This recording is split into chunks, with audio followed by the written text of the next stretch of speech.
I mean, I think I'm gonna sound like such a simp for Nayte in this entire video. I think You're Nayte just now gonna start sounding like that. Hello, and welcome to another episode of Brianna's Bachelor Breakdown. I'm Brianna, your Bachelor relationship analyst. If you love getting into the nitty-gritty of the drama and the relationships, then this channel is for you. Be sure to subscribe and leave me a comment. Today we're going to cover the Fantasy Suites episode. And as you can see, I have my first ever return guest, Rachel. We went to high school together, and she also has joined me for an episode of Bachelor in Paradise on the past season. So Rachel, welcome back. Would you like to introduce yourself for those that haven't met you? Well, I think most of your loyal fans probably do remember me from our iconic episode together. But for those of you who have not met me, like Brianna said, we've been friends for a long time. We've both been fans of the Bachelor and Bachelorette for a long time. So we've always watched it together. We've always talked about it, and it's always been fun. I am a huge lifelong fan of the series and absolutely thrilled to be back again talking about an episode. Yeah, well, happy to have you. So let's go ahead and get right into it. We start with Brandon, who gets the first date. They go horseback riding, they have dinner, of course, go to the fantasy suites, and then they wake up with a food fight. So give me your whole thoughts on everything Brandon's date this episode. I mean, I went into this not expecting a whole lot because everybody loves Brandon, but I've always felt that he is very much a kid brother, very much just an adoring fan of Michelle's. And so I figured it would just be like watching like some babysitter or older sister take their little brother out for a day of fun. They're out at the park having fun. So that's really what I got. That's what I got. As soon as they come in, they see the horses, he's excited. He's acting like a kid in a candy store. He's like, oh, I'm so excited for today. I was like, wow, this little boy's gonna have a really fun day today. And I mean, I don't think any, in my opinion, changed at all throughout the entire date. I really liked the moment because I think it's a great metaphor for their relationship is when they got on the horses and his horse just took off, because I feel like that's how the relationship has been. She's just kind of been hanging back, enjoying the time, and he's just been like full force. Third time he saw her, he was already in love with her, like already running out the gates. So I think it was very symbolic of the relationship. But I mean, they had a good time. She called him her best friend. Makes sense. They have a lot of fun together. He's really nice. He absolutely adores her. The food fight was a nightmare. A nightmare. When he rubbed that empanada on her face. That would have been the end for me. That would have it wouldn't have even started.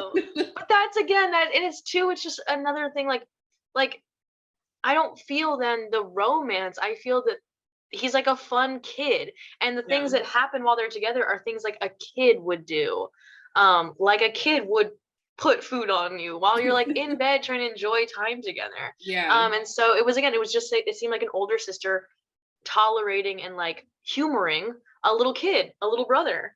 And that's not what you want like in a relationship. And I feel like every time, even in her confessionals and stuff, when she was talking, she was like, oh yeah, it's so clear how much he loves me, and like he loves me so much, and his feelings are so true and clear. And it's like, do you just like him because it's clear that he likes you? It's like, it's always nice and it's amazing to be adored so much. But I do feel like he's the kind of person who, all those things he said, like, I would die for you. Well, he just, I don't think he said that, but I think I heard that. And he probably would say that. He said, till my dying breath, I'll put you first. I feel like he says that to every single girl that he goes on at least 3 dates with. Like by the third date, I've fallen for you. I would die for you. I would jump on a sword for you.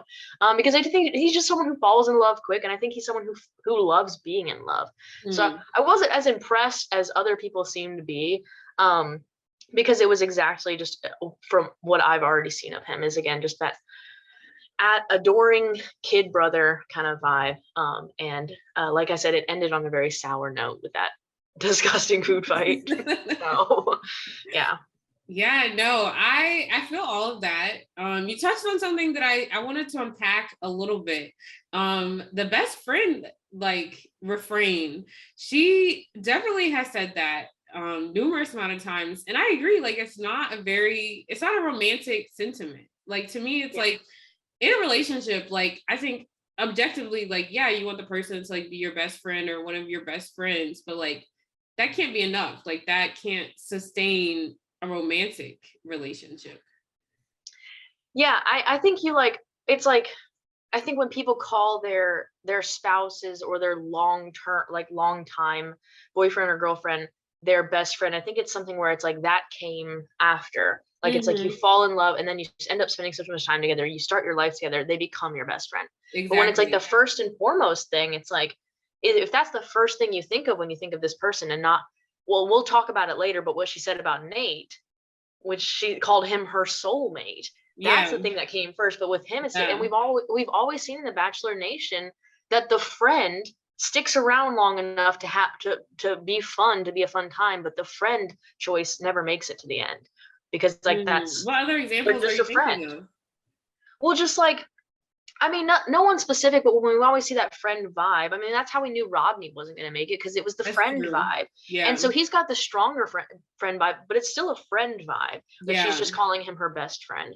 And I think that's what we get with this is when we see the Bachelor or the Bachelorette call a contestant their best friend or their friend, it just immediately triggers that in us where we think like the friend, it's the Yeah. friend contestant who's like a really good friend, but it's always a friend vibe, and it's never like we're getting that romantic, that passionate vibe between them like we do with her and other contestants. Yeah. Yeah. Which is like it's always interesting to me to kind of observe that on the outside because like you were saying, like Michelle's in her confessionals talking about Brandon's my best friend, da, da, da, da, and then Brandon's in his confessionals talking about I would do everything on earth possible for this woman. And what you're saying about how we're not seeing the passion, it's interesting how two people can be experiencing the same relationship so differently, you know? Mm-hmm. Because Brandon feels the passion. The passion is there for him. But I hadn't considered like what you were saying about how you feel like he might just say this to every woman who he like goes on 3+ dates with. So do you feel like it's genuine? Like he genuinely feels this way? Or it's just like what do you think it is? I think, and because I don't want to call him disingenuous, I think he thinks it's genuine. Like I think he's like I said, I think he's just someone who loves being in love, so he gets ahead of himself. Like I think he just really likes that feeling. But then I would estimate that when things get serious, it probably that feeling goes away quicker.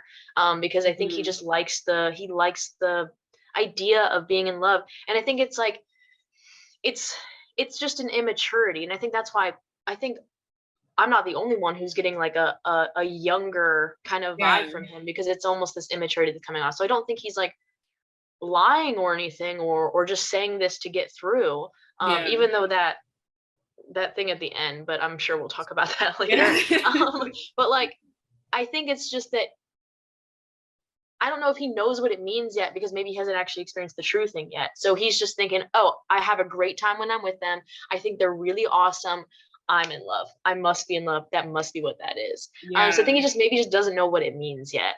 Yeah. Yeah. We really don't know much or really anything about his past dating history. So he might not have a lot of experience. Because love is definitely more than just like I will do everything in my power to save you. Like, Yeah. you know, it's difficult. And I think Brandon he doesn't seem to have, he doesn't sound like someone who's weathered the storms of like actually going through like difficult times with Mm-hmm. love. Um, One thing that did stick out to me that was like kind of a positive note, or like I think Michelle was like giving him a point in her book. I think that she was the only person who she kind of like, or he was the only person who she debriefed the hometowns with and kind of sat down and was like, well, this is how I felt about meeting your family. Like, I really liked them. And she was looking for that confirmation from him that they liked her. You remember they talked about it on the beach in the sand. Yeah. Well, I was just thinking. She said he's the only person she did that with. I felt like with Nayte, it was more about Nayte, if that makes sense. Whereas for Brandon, it was like about like she was discussing the family and like this is how I felt meeting your family. This is how I would want to hang out with him. With Nayte, it was more about like talking about his experience with his family. Yeah, because I was like, I remember her bringing up like Nate's stepdad, and talking to him about like. But you're right, it was just more about like Nayte because that was just her trying to get him to open up again. Yeah. I think that is interesting that she really did talk about it more with Brandon, but I think that's more just because, and this was like with Brandon's hometown, like I think she just really liked Brandon's family, like just on a person level. Yeah. And I don't know if that's like significant towards their relationship or anything, and that may be just like why she is still kind of enjoying this idea of maybe having a future with him, because it could all seem so fun and so nice, because I think she just got along with his family very well. And she, even like at the hometown, she was like, I could picture our dads hanging out together. And so maybe that's just like one of the things she likes about him, which is, I feel like at that point, and one of the topics of conversation she can come up with, and it's almost like that's not a great thing if that's all she can talk about on their one, like this is the time for them to be together the longest amount of time. Do they have enough stuff to talk about? Like, is the relationship strong enough to be there? And if she's just talking about their families, it's almost like a grasping at straws kind of thing. It's like, it's like when she was asked a previous episode, like, what do you like about Brandon? And it was at Hometowns. They said, what do you like about Brandon? And she said, how much he likes me. Yeah, she really did. So it's like, so it's just like, you're talking about that same stuff again. It's just like, oh, I really like your family and I like how much you like me. And it's like, do you guys converse about things? No, that's real. I didn't think about it from that way, because I feel like it's definitely like you do want to have a good relationship with whatever family you end up marrying into. But like, at the same time, that's not a character trait. Like, that's not someone else's family is not a personality trait that they have. And you still have a relationship with someone, even if you're not like BFFs with their family, even though that might be like more ideal. Right. And I feel like with Brandon, like when she lists her list of pros for Brandon, his family is one of the pros. Yeah. And like I said, at that point, I think she's grasping for straws for pros.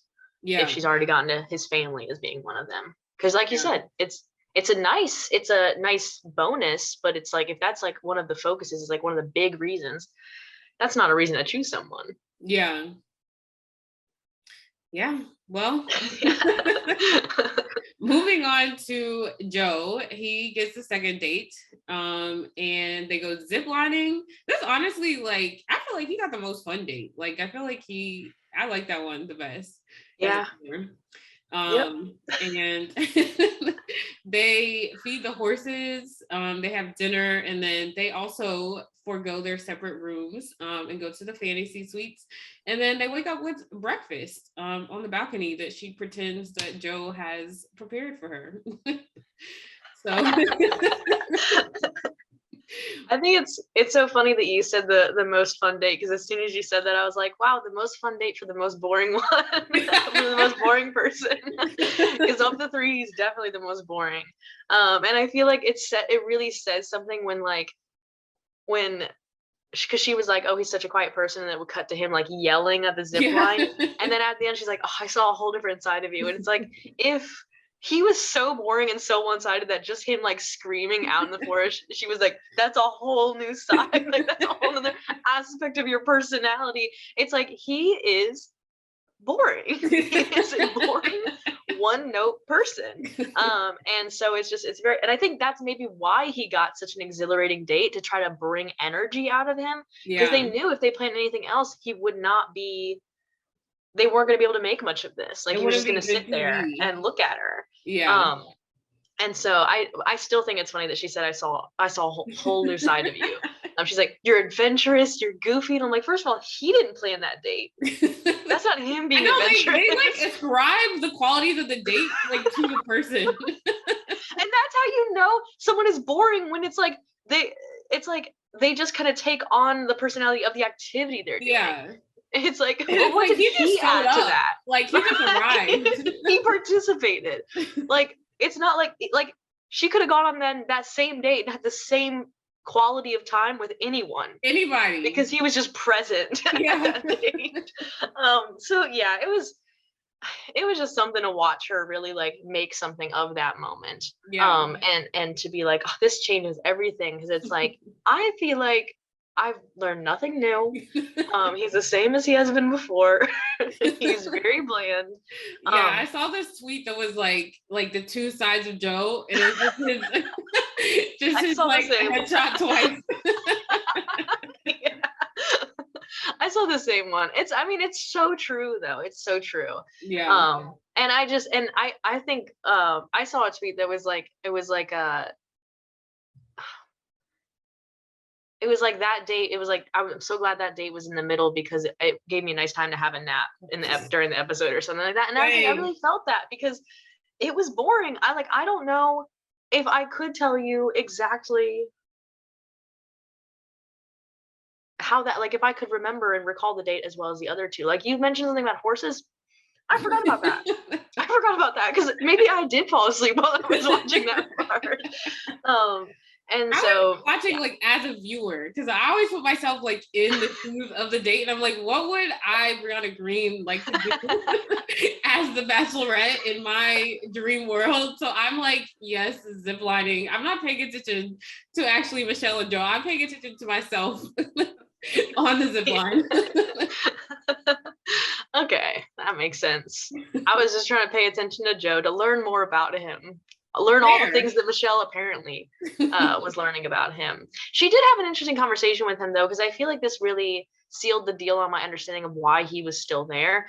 Because I feel like, he's always been like, he's clearly a nice, attractive man. So it's like, it's not necessarily that like he shouldn't be there, but he's so boring. How did he make it there? How did he stand out this far? And I think it's definitely because he's from Minnesota. And so when she brought that up and she said, oh, like I was getting a little homesick and now I'm with you and now that's gone. That's the only reason he was still there. Because he is her keepsake from home. I saw this tweet and someone said exactly that. They're like, she's always saying that he brings out the Minnesota in her, but it's like, what happens when you go back to Minnesota? He's not gonna be able to bring that out because you're there. It's like, does she like Joe, or is she just homesick during filming? Exactly. And that's why she doesn't need him anymore, because they're about to go back to hometown. So she's going back to Minnesota. Doesn't need him. But yeah, and I think that's exactly sums up like that the connection they've always had. She's always like, oh, I feel a certain connection with him. It's just that he reminds her of home. That's Minnesota. And it would be easier too. I think when she looks at him, she's like, I don't want to get rid of this easy option, because if he can make it, if I can choose him in the end, that would be so much easier. We don't have to talk about moving. We don't have to talk about anything else. Our families are still there. Like, so he's the safe option. Yeah. And that's something else that, like, similar to Brandon, that's not a personality trait. Where you live, the fact that you're from the same place, like, that's not a character trait. That's just like a fact. It's a convenient fact. Like, it's nice, but it has nothing to do with you as a person. Yeah. But I don't know. I kind of feel torn on Joe just in comparison to the other two, because like we've gone over Brandon, like he's definitely like very overeager, like not sure if Michelle is as in him not sure if Michelle is as into him as he is into her. And then we have Nayte, which we'll get to, but he's kind of like got some question marks about his commitment level on the other end. And so I feel like with Joe, like, yeah, he's boring. Like, he's a pretty low effort type of dude. But I feel like in comparison to the other two, I like their comparison the best, honestly, after watching this episode, because I feel like they are moving at the same pace. I don't feel like one is more into the other than the other person. Like, I feel like they're have an equal status in terms of their feelings. You know what I mean? I mean, I definitely get that, because he's a nice middle ground between like the two extremes that we have on either side. And so it's also almost like comforting as a viewer to have like, oh, this is not necessarily a relationship that we have to question, because there's not going to be there's no red flags. It's just very easy. And I think that's probably part of what she's liked about it is that he's into her. She's never had to question his feelings, but he's also not like so overwhelmingly into her, to where she's felt like questioned her own feelings. But I do think again that makes it a very safe relationship. And Yeah. safe is never a word you want to use to describe an early, like, what's the word, like, budding romance, like you want that passion, you want that spark, you want that, I don't know, you want that romance. And I feel like it's safe because they both enjoy each other's company equally. Yeah. But Yeah. do they actually like love each other? Is the spark there? Yeah. Or is it just that they're both equally good friends? Yeah, I don't know. I was kind of feeling it this episode just because I have two other points written down. First of all, I feel like Joe was the only one to bring substance to the date, like to the dinner. Hear me out. Because Brandon was over here like writing poetry, talking about I'm gonna lay my heart out on the table and she could do what she wants and beats only for her. Like I wrote that down verbatim because it was so ridiculous. And then Nate's over here talking about, and she's like, "Do you have anything to say?" No. Like Nayte. You are. So Joe was the only one who brought substantial conversation to the table. He's, telling her about why he got into real estate, connecting it back to his journey, like away from athletics, like laying the foundation for his family. Like I really enjoyed that. Like I felt like it was like, okay, Okay, I have to stop myself because I feel like you had just done my boy Nate wrong, and I don't want to get into his one-on-one yet. So we'll talk about that in a second. But I just have to say, I think you are right in the fact that he like revealed more about himself than any other person in this one. So I won't contest that. But I do think that that's only because we haven't gotten as much from him in previous episodes as I think he still has more things to reveal about himself. So they're just He's kind of like laying it all on the table now because this might be his last chance. And I feel like with Brandon and Nate, they've kind of already put it out on the table in terms of like who they are. They've talked about like their deepest insecurities, their darkest fears, the things they've been through in life. They've cried in front of her, and like talked about their family and their past. And so all that's left for them to talk about is like where they're at and how they're feeling. And so I feel like Joe hasn't given as much of his personality, his background, his self. And so this was his time. He was probably going to that thinking, I've got to talk about myself. I've got to tell her where I come from. I got to make sure she knows about who I am. And so I think even though he did that more, is it too much too late compared to the other two? Because I think the other two over the course of the show, we've seen more from in their one-on-one time and their time with her during like one-on-one dates and during group dates and stuff. So, like I think of the three, he made the most of his time in this episode, but across the board, could we say the same thing about him? That's really fair. Kind of bringing it all out at once. That's really fair. I did not think about it in the context of the whole season. I just thought about it in the context of this episode. I mean, clearly it was.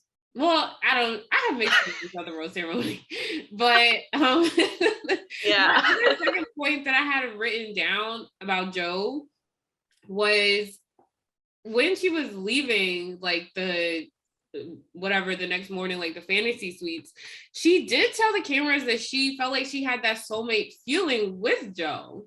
But I don't know, the gap for me was she did not tell Joe that. Like she told Joe like, oh, I see a future like this, that, the third, but she didn't tell him I have that soulmate feeling. But then for Brandon, she's over here telling cameras like he's my best friend, da, da, da, da. But then she tells him, I'm falling in love with you. And so to me, those are like, it's contradictory, Like I felt like those statements should have been swapped. You know what I mean?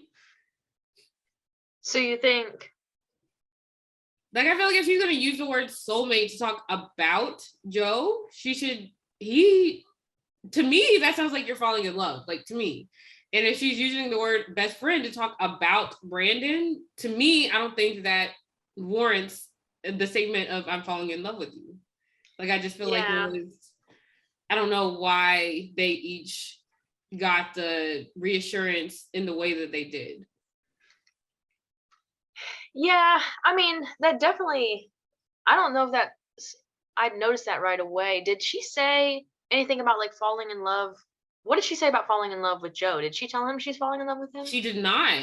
because I wrote down specifically that was her whole goal into going on the date. She was like, I hope that I can come out of fantasy suites falling in love or in love with Joe. Like that was her intentions. And then very specifically in the morning at breakfast, she was like, oh yeah, like I see a future with you. Like I feel really good about us. But she did not use that phrase, I'm falling in love with you. And we know that on The Bachelor, the phrasing is very important. You know, you can't say one thing and mean something else. Like you have to say, I'm falling in love. Like that's the phrase you had to use. Yeah. I know that's why she was so particular about Nayte's conversation. Yeah. But I think so. Okay, so there's possibilities there though, because right, there's a contradiction there. Something doesn't make sense. Yeah, it's possible that they edited part of that out. They could have taken that part out of the conversation to maybe make some things later in the episode make sense, like decisions and stuff. But it could also be that she wasn't feeling that with him, and she decided not to tell him. And it is weird that then she would say like, I feel like soulmate energy, but maybe it's like, because do you remember exactly how she worded the soulmate comment with Joe? She said something along the lines of like, I have that soulmate feeling with him. Like it was more about like an adjective. It wasn't a noun. It wasn't a soulmate. It was using the word soulmate as an adjective. So maybe it's like, because I noticed something that she said with Brandon that's kind of in the same vein, like, because that feels like it's like recognizing that he has the potential of a soulmate. Like if she was going to make a soulmate on paper, like that is it. Like that would be, he's got a lot of qualities of it, but not necessarily saying like that is my soulmate. Just saying like I could get a soulmate feeling from him. Like if someone were to be my soulmate, he's a good candidate. So it feels very like detached. And I think I noticed the same thing with like Brandon. She said something like, this relationship seems like it has everything.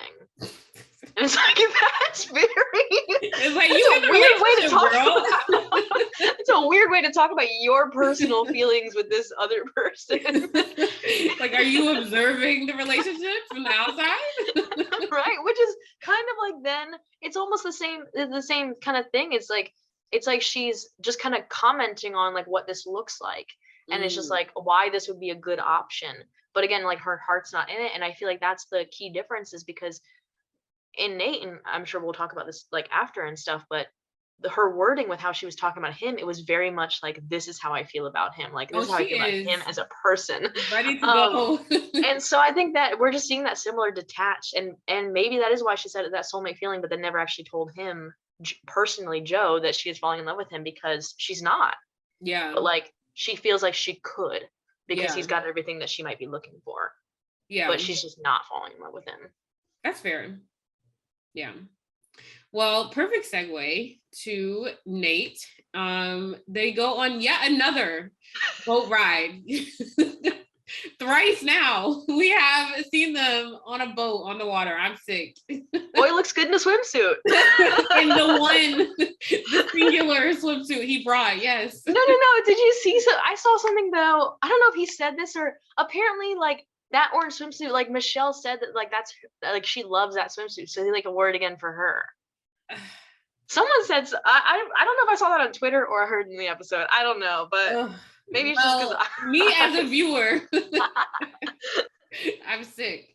So they go on their boat ride. They have dinner. They also go to the fantasy suites, and then they wake up to a mariachi band concert. So thoughts on Nayte's date? All right, I'm gonna try to talk about it without sounding like I am ignoring his red flags, and I want to talk about like I'm not someone who is just like blinded by this man's clearly attractive qualities. I think she knows she is picking Nayte at the end. 100%. And I think that was clear every step of the way. Yeah. And I think probably the most controversial part of this date was the conversation she had with him at dinner. And to advocate for Nayte. Such an objective review. He's been my favorite for a long time. I gotta You said I see his flaws, but anyway, to address Why we shouldn't focus on the flaws. No, we're gonna talk about the flaws, but I'm gonna talk about why those flaws are not flaws. Got it. So everybody's like harping on this fact that like it felt like she coerced this kind of like confession of love out of him. And I feel like he was very particular about not in that moment saying, I am in love with you. He did reiterate at the end, I'm falling in love with you. And I feel like I could possibly like get to all three of those things you mentioned, but I am falling in love with you. Like he didn't change it to I am in love with you. I feel like that would have been a coerced confession. I feel like Nayte is someone, and we all know this about Nayte. He does not talk about his feelings. He probably has not said a lot of this stuff to someone before. So this could be very new to him and very scared to him, but I don't think we're giving him enough credit for not shying away then from that conversation. Like he is looking her directly in the eyes. He's answering every single one of her questions. He's not shutting down. He is continuing to respond back to her. I think he was clearly having difficulty verbalizing what he was feeling, and that's normal for someone who this is all new to. And I feel like when you see him contrast with Brandon, who is so ready to say a lot of these things, it's obviously going to seem like not enough when he does it. But that doesn't mean it's worse. If Brandon's out here probably saying that same thing to every girl he's like felt excited or happy about, of course it's going to sound more natural coming from him because he says it all the time. But does that mean it's better than someone who hasn't said a lot, maybe does not know how to say these things and is trying to show interest? So I feel like he's been given a bad rap because he's not comfortable verbalizing it like other contestants are. But we know why he's not, because he's not used to saying this stuff. But I've seen contestants before who aren't ready for stuff like this, and they shut down in those conversations. And I personally did not see him shutting down. I saw him coming right back at her every question she asked. Yes, she was asking questions and like she was trying to like get something out of him, and I feel like that's why people think he was coerced. But she was asking for clarity. Like it wasn't just that she was like trying to get him to say something specifically. It was just that, okay, he may not know that what he said was not exactly what I'm looking for because he's not used to this. So let me ask him in another way. And she was just asking him in other ways until he kind of knew how to articulate it. I think he's just new to it. I don't think though that means that he's not ready for this or that he's lying. I think he's just trying and he's not used to saying these things to someone, but he's trying. It's so clear how much he's grown in the way that he communicates his feelings since the very first episode. And I think she's brought this out in him. And I think that shows that they do have a good relationship, that they can have those conversations and he can say these things he's not used to saying. This is a man who hadn't told his stepdad that he loved him until like literally like last week. And he's beginning to actually say those things. He said that now to his stepdad, and he's starting to say those things to Michelle. She has brought that out of him. Now, I'm not trying to say like that means it's a good relationship because she has changed him, like she has made him a better man. But like, I don't think he's been given enough credit in a fair rap for how he communicates because he is new to this and he's trying. That's my piece about Nayte. That's your piece.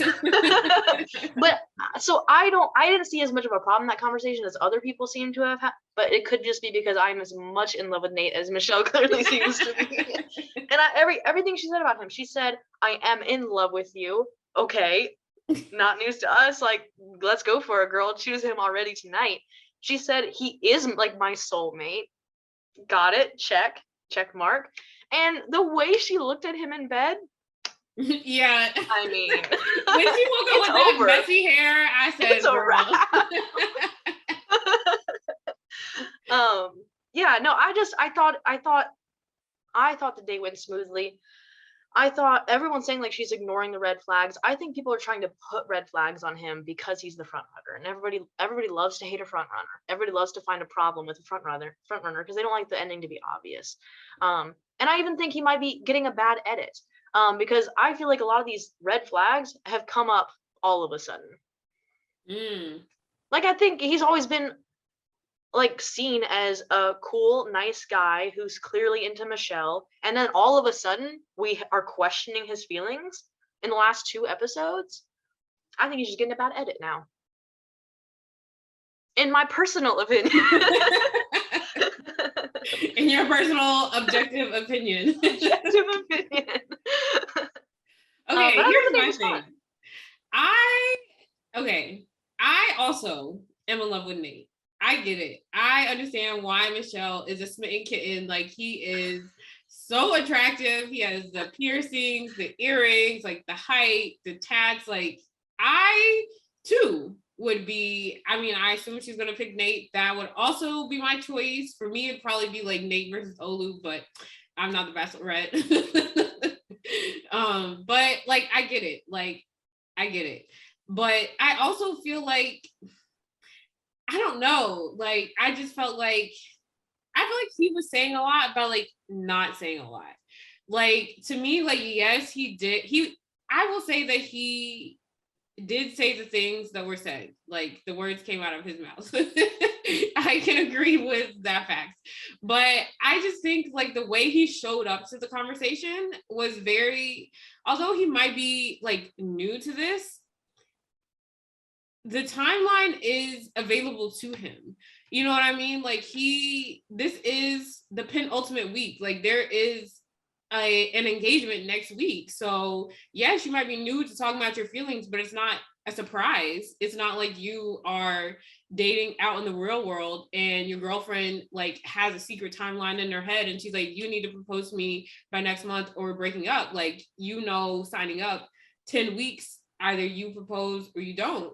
And so it's like, okay, based on this timeline, you should be able to say these things at this point in time, or maybe it's not the match. You know what I mean? And so I feel like, oh, I thought. Go ahead. No, keep going. Yeah. So I feel like, and that's why I feel like I was disappointed, honestly, in how he showed up to the conversation, because like they pulled up and she's like, do you have anything to say to me? No. What are we gonna do? What are we supposed to do? Like, what are we supposed to talk about? You know, are we supposed to sit here and look at this food we're not gonna eat? Like, why is there nothing to discuss? Like, and we were talking earlier about how Joe's like laying everything on the line, and like we know more about Brandon and Nayte, so they don't have to lay everything on the line. And while I agree with that, I don't think that means the time just shouldn't be. I feel like every moment counts. And even if Michelle already knows like the big things about you, you could come with like little things that you want to use to develop your relationship. Like, hey, let's talk about what you do after work. Let's talk about what TV shows do you like to watch on a Saturday night, you know, like just normal, regular things if you've already had those big conversations. Like, I just feel like it's not enough for me to you just don't have nothing to talk about. Like, I've known you for 10 weeks. There should be a lot to talk about. I mean, yeah, and I will say, I think one of his bigger issues is that even from the beginning, he's always been very secure and confident in his relationship with her, which I get it. You know, like he's getting everything back from her that he wants, and I think it is interesting because then it kind of puts into context what he was saying about Brandon's move in the end. But like, why put it all, like, why kind of like lay it out on the table, why like kind of start gushing about feelings if you are secure in the relationship? It's like, if you're not trying to prove something, if you're not trying to convince her to keep you, you know, I feel like in his heart he feels like he doesn't have to convince her of anything, that they're good, and if she continues to feel good about it, she's going to choose him. And so it's just like, to him, it's just walking into a normal date. They're going to have dinner together and they're just going to spend some quality time together, but not like, okay, I'm here, I'm going to confess all of my feelings for you right here, right now. So I feel like that has always kind of pulled him back a little bit, as he has just felt very secure. And we saw that in the awkward time when they were all three in the room together. Yeah. He was emanating a lot of confidence and security in his relationship with her. And so you are right. He knows there's a timeline. He knows there's an expiration date. So he probably should have came to that conversation with more. Yeah. So I will agree with that. I will admit to that fault. Okay, so we have one red flag. But I feel like that comes more from, like I said, a place of feeling just very secure and confident, and not feeling like he has to, like, again, like, convince her to keep him, rather than a place of like, he doesn't know how he feels. Because honestly, like, would we rather he lie and say like, I'm in love with you and I'm definitely going to like be ready for engagement, or would we rather him be honest and only say the stuff that he actually feels? Like, if he's not feeling like if he's not in love with her, if he's not like already like picturing their entire like future together, should he be saying that stuff anyway? So if it's like if he doesn't want to say that stuff, I'm glad he's not lying to her. I'm glad he's only saying what he actually feels. Because at least we don't have to question the sincerity of what he's saying. Because he's not saying. To me, it's like, it's not a question of like honesty versus not, or like saying it versus not. Because I feel like he I feel like for him it's more of like, it's not like, oh, am I gonna lie about my feelings versus not. He just doesn't. There's no communication. Like, there's nothing to lie about because he's not communicating. Like, she was like, how are you feeling? And he talked for approximately 3 minutes about how he doesn't have the answers to the questions of life. And it's like, oh, but how did we get here though? I asked you, how do you feel about me? And you're over here talking about, well, you know, and in conclusion, I just don't know what we're doing here on Earth. Like, okay. All right. That was a rough start. Exactly. He was saying, and like we never know what life brings us, and the answers, we just keep finding them, and that's that. And I love how he stopped like that answered her. Yeah, and there you go. Exactly. So I don't feel like it's a question of like honesty versus not for Nayte. I feel like it's a question of like, are the answers available? Are you able? Is the communication available for you? Like, it almost felt like watching. Because something that was very interesting to me that you said was like that she was gaining clarity and that she was asking him the questions a number of different ways to allow him to articulate it in the way that was sufficient for her.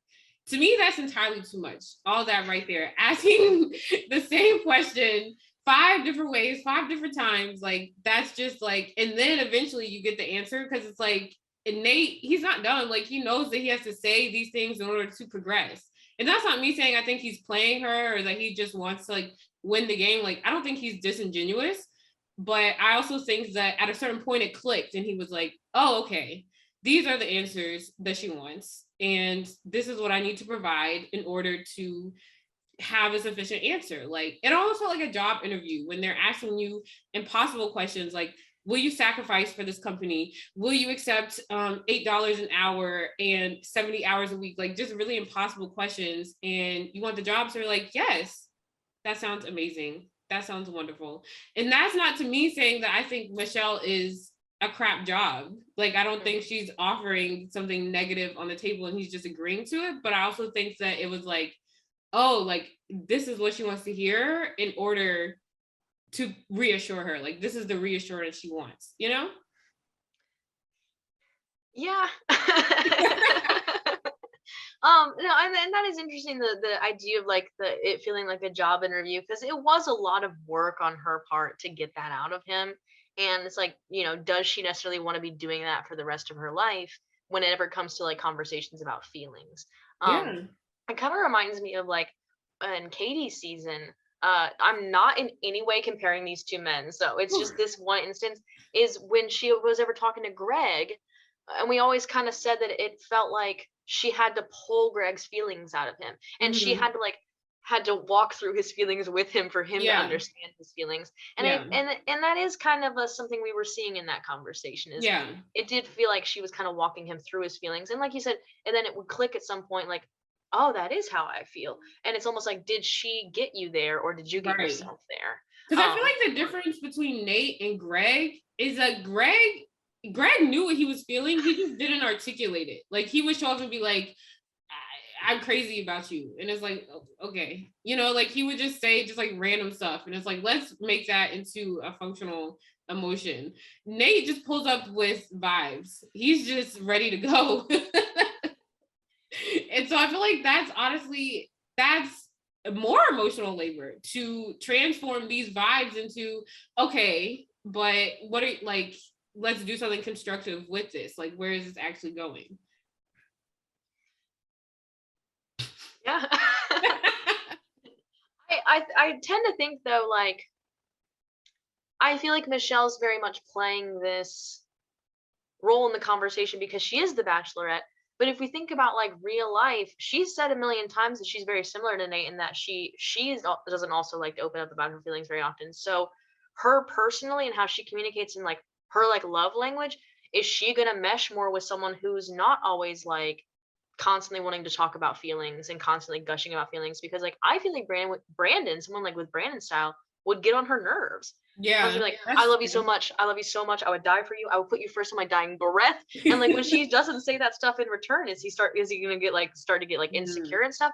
So I feel like long-term success, does she find it pleasant to be with someone who is so secure in how he feels that he doesn't need to talk about it, I mean, and doesn't think to clearly talk she about it all the does. time? Like, yeah, she might be thinking to herself, that lines up with what I prefer. Maybe she doesn't like to talk about or doesn't need to talk about feelings all the time. And she's only doing so in this moment because she knows they have to, because that's what this dinner is about for the TV show. That's like fair. they have to talk about it now. Because maybe if it was up to her and they were just out having dinner, they would have just talked about something fun and not about that, and then let that conversation happen naturally at another time. Now I do recognize, like what you said earlier, is that they are on a timeline. They do have to have these conversations now, and he knows that and she knows that. So that doesn't excuse him from having the conversation. But I know the way she keeps saying like, I'm the same way, I also don't like to talk about feelings, it kind of makes me think like that might be a good thing for her then. Not necessarily a good thing, because those conversations will still then be difficult, and she'll probably have to still pull a lot of weight, and she shouldn't have to do that. But like I feel like a lot of people are looking at that in terms of like what they would want in a relationship, like, oh, they wouldn't want Nayte to be like that with them, but maybe that's what Michelle would prefer over just the excessive feelings that she's getting from Brandon. Which is why I feel like it should have been Joe. Because Joe is that happy piece. Like she like yeah, Joe is more shy, but like I don't feel like she does as much emotional labor with Joe, or did. I guess it's now past tense. But yeah, like I just feel like Joe is that like middle ground. Like they're both coming in as equals with their feelings. Like they're both kind of like awkward, whatever, but like they get through it. Like no one's doing more work than the other. And I think it would have been Joe. Let's get to it. So we have the rose ceremony. Obviously, she pulls up. She's like, hey guys, this is what we're doing. And then Brandon pulls her aside to he's like, I just want to check on my favorite woman that I'm in love with and tell her that I'm in love with her. So what are your thoughts? I think I'm gonna sound like such a simp for Nayte in this entire video. I think You're Nayte just now gonna start sounding like that. I just realized I'm gonna bring it back to agreeing with Nayte. I'm like, no, but I think the point what I think you're about to make, I think I will agree with that point. So yeah, he called it a Hail Mary, and he said only people who are desperate or feel like they're about to be kicked off would pull a move like this. And that's exactly what I felt. There was no point to that conversation. I was waiting for him to reveal something, to ask her something, to say, hey, maybe if you don't feel like this is me, if you don't feel like it's me, I gotta leave to protect myself. Like, I literally thought he was gonna self-eliminate. Exactly. I thought he was gonna be like, I have thought about it over these 2 days. Yeah.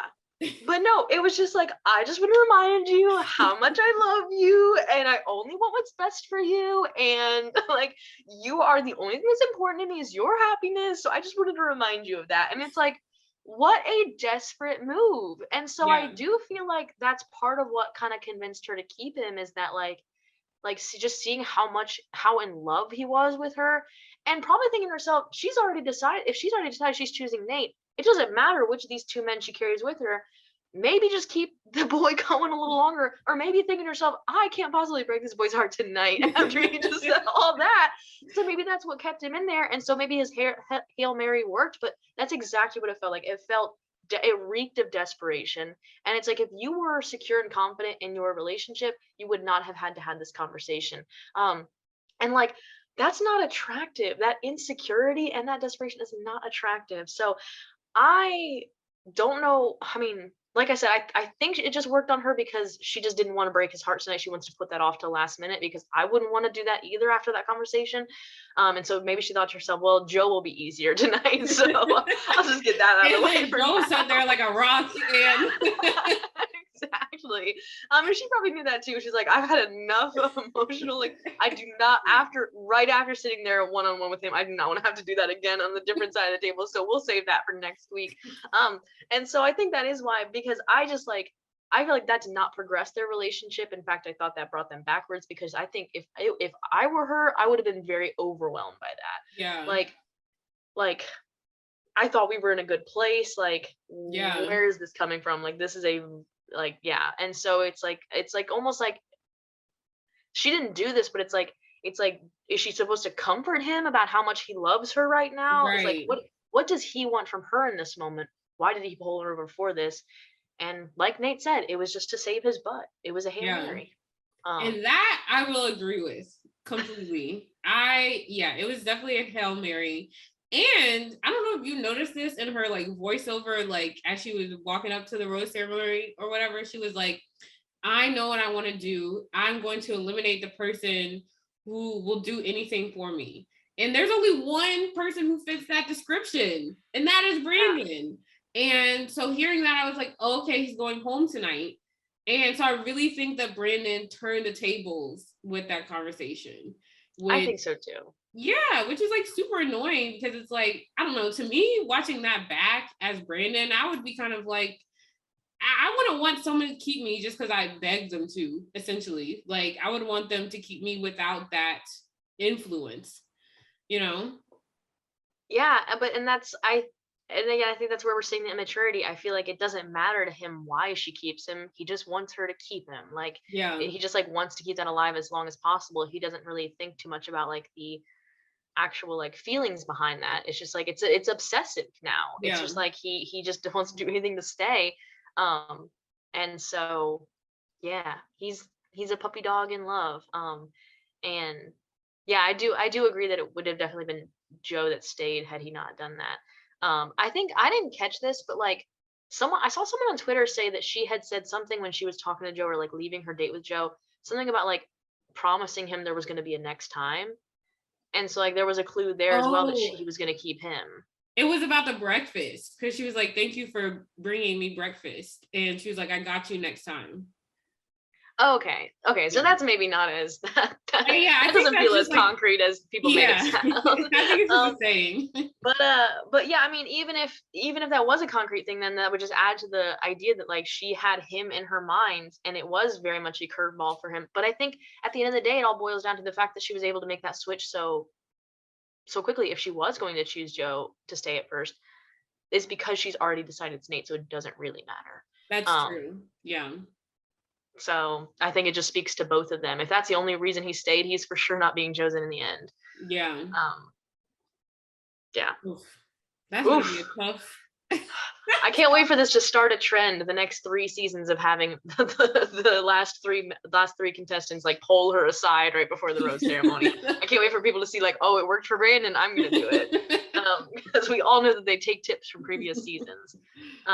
And so I just can't wait for the new normal to begin. And people just feel like they can pull her aside anytime they want. I mean, the lead could also say no. Definitely, but when's the last time we saw that happen? Because there have definitely been situations where if I was the lead, I would have said no. Like when someone comes to say, like, let me pull you aside for a minute, I'd be like, I literally just sat down. I just sat down with this person. I'm not available. So I want one day for the Bachelor or Bachelorette to say no. I want it to happen, because, well, I mean, I guess it did kind of happen with, I don't know if he was playing or not, but with Hannah B and Luke, when Luke showed up. Wasn't Luke already eliminated? Well, no, but then he came back and said, like, can I come talk to you for a second? She said no. So I guess they don't have the same consideration for the people who are still, or who have been eliminated and don't belong there. And so if he hadn't been eliminated, like, I'm sure she would have gone to talk to him. Right. But yeah, we don't see it happen, and I want it to happen so bad, because sometimes it's just wrong. Yeah. Like, sometimes like she just like they'll just sit down with the person they haven't talked to all night, and someone who they've talked to 3 times comes up to take them. I'd be like, that's unfair. I do not want to talk to you again. Yeah. I was like, this person I haven't talked to yet. But I do get that they have to be like respect, and the TV show is probably like, do it because it enhances the drama. Like, you can't be fair because it's the unfairness that causes drama. Yeah, because then the drama plays out between the contestants, and you want the lead to always look impartial. You don't want the lead to be seen as like taking sides or like liking someone over the other. But they're not, if I they would become a mediator. way too liberally. They would never cast me. So I'd be like, no, you may not pull me. You'd be like, if someone just came and said, "Can we go talk outside?" You'd be like, "No, we can stay in here." I'd be like, "See how cold it is out there?" Absolutely not. Did you bring me a jacket? I don't think so. Let me go grab a blanket first. Yeah. So were there anything else? Was there anything else that we didn't touch on that you wanted to bring up from the episode? Not from the episode. There was like just I know this doesn't count as the episode, but just like the thing at the end when it's this is just a classic like Bachelor, but when it shows the preview for the next episode and it said like it's a shocking conclusion that you won't see coming. I just rolled my eyes because like this has been the most predictable. Like it's like watch her choose Nayte, and then we're gonna look back at this trailer like what? They really got me for half a second. I was like, Brandon? Does Brandon have a chance? And then the preview went off, and I was like, okay, back to normal. Right. Like that's all they're trying to do. They say it every trailer, and it's never true. Yeah. I don't think the last time something happened that I didn't expect was maybe Colton like running off and jumping over a fence for. But that was teased the whole season. That was what? Oh yeah, true. That wasn't the trailers. The whole season, like that was the drama. I didn't expect. Well, I don't know. They showed in the trailers him jumping over the fence, but they showed that it was because he was like trying to quit the show. We didn't know the reason why, but we knew the whole. But we knew that he was going to be jumping. When is he jumping that fence? So yeah, so I can't remember the last time that something I truly did not see coming, because they either spoil in the trailer or it's very predictable and they're trying to like make it seem like it's more than it is. I think the only surprises occur, and I hate when this happens, is when the lead picks someone and then runs back and picks someone else. Like with Ari and Becca. Yeah. That was a curveball. Yeah. I think those are the only like true surprises. But I'm not a fan. Or like Peter. Like when Peter just because he had feelings for Madison. Yeah. Ever. So I don't like those surprises. There's half the franchise fans do though. There's people who eat that up. So well. And they typically like those kind of endings I don't think are as sad as they used to be, because like nowadays these couples do not last, and I don't think any true fan is operating under the delusion that they will. And so when that happens, it's just kind of like, oh, that's sad, but neither of them were gonna get him in the end anyway. Like it doesn't matter which one he chose, the relationship is gonna be over in 6 months. Like, well, now you can maybe try to date this other person and then do whatever you want, be an influencer. Yeah. But that's all. I think there's nothing else. I think the episode was pretty straightforward, as fantasy suites typically are. And like I said, it's not like we have to talk about who we think is going to win, because there's a soulmate and then there's a brand. A best friend. A best friend. Yes. There's someone who would fall on a sword for her and die for her and be with her every last breath, and there's someone who was absolutely vibing out with her. Yes. Well, thank you so much for joining me today, Rachel. This was so much fun. And you do have a book that was just released. Tell everyone about it. Yes. I would like to plug my book that I published about a month ago. It's called Destiny Deferred.